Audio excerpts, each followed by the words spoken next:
अपनी बड़ी दीदी को मीनल कुछ बताना चाहती थी, मगर फोन में मैसेज लिख चुकने के बाद भी वह सालों से उसे पढ़ तो लेती, पर भेजने का साहस नहीं जुटा पा रही थी। आखिर क्यों? सूरज निकलने में अभी कुछ वक्त और था। रात के कालेपन और सुबह के उजालेपन के बीच जो धूसर होता है वो अपने चरम पर चमक रहा था। चारों तरफ एक सर्द खामोशी छाई हुई थी। इस मुर्दा सी खामोशी का हनन तब हुआ जब मीनल एकाएक हड़बड़ा कर उठ बैठी। वह कुछ इस तरह कांप रही थी जैसे उसके शरीर के भीतर बिजली सी दौड़ी हो। उसकी सांसें लगभग दौड़ रही थीं। अपने आसपास देख उसे कुछ राहत हुई और उसने तसल्ली जैसी किसी चीज की ठंडी आह भरी। वह एक बुरा सपना था। उसे अपने सपने पर खींच हो आई। ज्यादा खींच शायद इस बाबत कि आज भी कोई बुरा सपना आने पर वह बच्चों सी सहम जाती है। उसने घड़ी की ओर देखा तो एक नई निराशा ने उसे घेर लिया। वह घंटों का जोड़ भाग करती कि उसे याद हो आया कि कमरे में वह अकेली नहीं है। उसे हैरत हुई कि जो कुछ सामने हो उसे कितनी आसानी से भूला जा सकता है।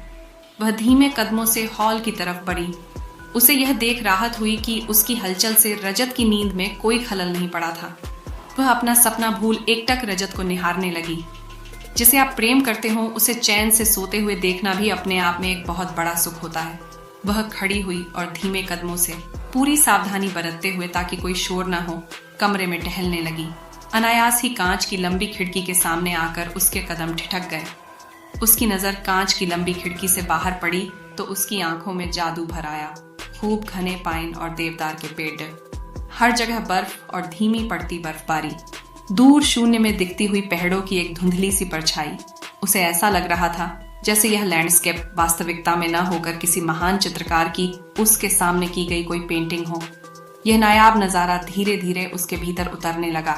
अब उसके और इस अद्भुत नजारे के बीच बस कांच का एक टुकड़ा था, जैसे वह अपनी पूरी ताकत लगा बाहर की दुनिया के खुलेपन को मीनल के भीतर के बंद से मैला होने से बचाने की जद्दोजहद में हो। मीनल को लगा जैसे उसकी अपनी इस दुनिया से केवल 2 कदम दूर कोई दूसरी बहुत ही खूबसूरत दुनिया बसती है। जैसे पहली बार उसकी अपनी दुनिया और वह जिस दुनिया में होना चाहती है उनके बीच एक ऐसा फासला है जिसे वह सचमुच तय कर सकती है। उसने मन ही मन कुछ निश्चय किया और शायद वहीं कुछ एक चिट्ठी में लिख शीशे पर चिपकाकर और ठंड के मुताबिक कपड़े पहन अपने कमरे से बाहर आ गई। मीनल को इस वक्त कोई जल्दी नहीं थी। वह बर्फ की फिसलन से बचते हुए धीमे और सधे कदमों से आगे बढ़ने लगी। उसका बस चलता तो वह वक्त की धार को रोक इसी पल में सिमट जाती। शायद वह खुद को पूरा सोख लेना चाहती थी। चलते चलते उसे लगा कि यह वही समय है जब सब कुछ बहुत दूर नजर आता है, हमारी पहुंच से बिल्कुल बाहर। रह जाते हैं केवल हम और बच जाता है हमारा नितांत अकेलापन या मीठा एकांत। वही समय है जो हमें परत दर परत खोलते हुए खुद ही के सामने उधेड़ कर रख देता है। हम अपने भीतर झांकते हैं साहस से या किसी मजबूरीवश और खुद को आर पार देखते हैं। पहले घड़ी देखने के बाद जो घंटों का हिसाब करना रह गया था वह अब सालों के हिसाब का रूप ले चुका था। शायद सच ही है, जो कुछ भी हम सोचते हैं करते हैं वह हम तक वापस लौटते हैं, और वह भी इसी जीवन में। मीनल चलते हुए बहुत दूर जा पहुंची थी और अब आसपास कोई जगह देखने लगी थी। जिस जगह वह बैठी वहां से दूर की पहाड़ियां भी एकदम साफ दिख रही थीं। शायद इसलिए ही उसने यह जगह चुनी। उसे पहाड़ों से एक लगाव हमेशा से रहा था। दूर पहाड़ियों की चोटियों पर पड़ी बर्फ की सफेद चादर उसे इस कदर आकर्षित करने लगी कि उसने वह बर्फ नजदीक से देखने की जगह अगले जन्म बर्फ की चादर हो जाने की कामना की। होने को तो जिस पगडंडी पर चलकर वह इस जगह तक आई थी ढेर सारा बर्फ वहां भी जमा था, लेकिन उसकी सतह से वह साफ सफेद होने की जगह धूल से मटमैली हो दागदार सी प्रतीत होती थी। यही कारण रहा होगा जिसकी वजह से इस बर्फ ने उसे इस कदर प्रभावित नहीं किया। न ही उसने इस बर्फ से गोले बना के हाथों से कुछ खेलने की कोशिश की और न ही इसकी छुअन के ठंडेपन को महसूस तक किया। वह उसके होने को जैसे नकार कर बिना कोई दिलचस्पी दिखाए आगे बढ़ती गई थी। शायद जब हम किसी चीज को दूर से देखते हैं तो उस अनजान के झुरमुट में भी कुछ सुखद होने की आशा ही हमें विस्मित करती है। जब तक हम उस अनजान को नहीं जानते और उसके पास नहीं पहुंच जाते हमारा यह भ्रम बना रहता है, और जैसे ही हम उस अनजान के नजदीक पहुंचते हैं हमारा यह भ्रम कुछ यूं बिखरता है मानो भीतर बहुत कुछ टूट गया हो। ऐसा टूट जो किसी की नजर में आने का मोहताज नहीं होता, जिस टूट को केवल हम देख सकते हैं, जिसकी पीड़ा केवल और केवल हम खुद महसूस कर सकते हैं। पहाड़ों के सौंदर्य और सुनहले पुराने दिनों के बीच जरूर कोई अदृश्य लेकिन घनिष्ठ रिश्ता होता है, एक ऐसा रिश्ता जिसमें कभी गांठें नहीं पड़ती। मीनल को भी पहाड़ों की गोद में बैठ बीते किस्से याद हो आए। जीवन भले ही गंदे पानी के तालाब की तरह ही क्यों न रहा हो, उस गंदे से गंदे कीचड़ के बीच भी कुछ हसीन यादें दिलकश कमल की तरह उगाती हैं। और यादें भी वे जिनके गुजरते वक्त हम अनुमान भी नहीं लगा सकते कि ये हमारे जहन का हिस्सा बन हमारे अंत तक साथ रहेंगी और जिनसे लिपट कर हम अपना सारा जीवन गुजार देना चाहेंगे। याद आए किस्से अमूमन किसी बीते हुए प्रेम के होने चाहिए थे, किसी प्रेमी के होने चाहिए थे, लेकिन बादलों में मीनल को जो आकृति दिखाई दी वह बड़ी दीदी की थी। उसने एक गहरी सांस अंदर खींची और कसकर आंखें भींच लीं, लेकिन इसके बाद भी पलकों के घने अंधेरेपन में जब बड़ी दीदी नजर आईं तो वह कुछ कांप गई। उसने कुछ धीरे से आंखें खोलीं।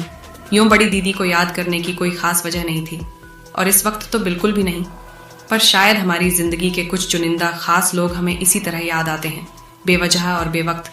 बड़ी दीदी से उसकी 1 साल से मुलाकात नहीं हुई है। उसे अचरज हुआ कि इतना समय बीत जाने पर भी उनकी छोड़ी छाप अमिट थी। बीते हुए दिन और ज्यादा पुरजोर तरीके से उसके सामने तैरने लगे थे। अतीत और वर्तमान के बीच की रेखा मध्यम होती हुई एकदम धुंधली पड़ चुकी थी। वह बड़ी दीदी को घर की कोई बात बता रही थी। जरूर कोई ऐसी बात रही होगी जिसके लिए माँ ने उसे कहा होगा कि यह किसी को मत कहना, हर परिवार के अपने कुछ राज होते हैं। लेकिन बड़ी दीदी भी तो उस परिवार में शामिल थीं।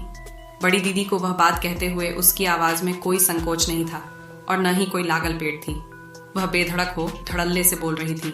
बड़ी दीदी एकमात्र इंसान थी जिनके सामने वह अपनी हर बात रख सकती थी, जिनके सामने वह खुलकर रो सकती थी। और जिंदगी में किसी ऐसे इंसान का होना जिसके सामने आप खुलकर रो सकें किसी वरदान से कम नहीं हुआ करता। एक बार उसने बड़ी दीदी से कहा था, काश इंसान ने कोई ऐसी वॉशिंग मशीन भी बनाई होती जिसमें मैले हुए रिश्तों को चमकाया जा सकता, उसके सारे दाग धब्बे साफ किए जा सकते और सारी गिरहें खोली जा सकती। बड़ी दीदी उससे सहमत नहीं थी। उन्होंने कहा था, बिना गिरहों का रिश्ता कभी मुकम्मल नहीं होता। जब तक 2 लोग उन गिरहों को खोलने का खुद तकल्लुफ न उठाएं या उन गिरहों के साथ भी अपने रिश्तों को न सहेज पाएं, वह रिश्ता मुकम्मल कैसे होगा। कई बार मीनल ने सोचा था कि बड़ी दीदी उनके रिश्ते की गिरहें खोलने का प्रयास क्यों नहीं करती, पर उनके रिश्ते में दूरियां किस दिन या किस बाबत आईं, इस पर ठीक ठीक उंगली रखना मुमकिन नहीं है। कई बार रिश्तों में किसी की कोई गलती नहीं होती, वह रिश्ता धीरे धीरे स्वयं खोखला हो जाता है या समय की बलि चराच जाता है। क्या प्रयास कर एक मरे हुए रिश्ते को जिंदा किया जा सकता है। मीनल ने खुद को झंझोरा। बड़ी दीदी कहाँ सोचती होंगी मेरे बारे में, कहाँ मुझे याद करती होंगी। इतने सालों में एक फोन नहीं, एक मैसेज नहीं। क्या उन्हें कभी मेरी कमी महसूस नहीं हुई, मैं कैसी हूँ ये जानने की इच्छा नहीं हुई। इतनी खट्टी मीठी स्मृतियां, साथ बिताए साल, क्या सब कुछ सवाल खुद से था तो जवाब भी खुद ही देना था। लेकिन मैंने भी कहाँ किया उनसे संपर्क। शायद उन्होंने भी कई दफा सोचा हो पर न कर सकी हो। अक्सर रोजमर्रा की जिम्मेदारियां पुराने रिश्तों पर हावी हो जाया करती हैं। उसने खुद ही को समझाने की कोशिश की।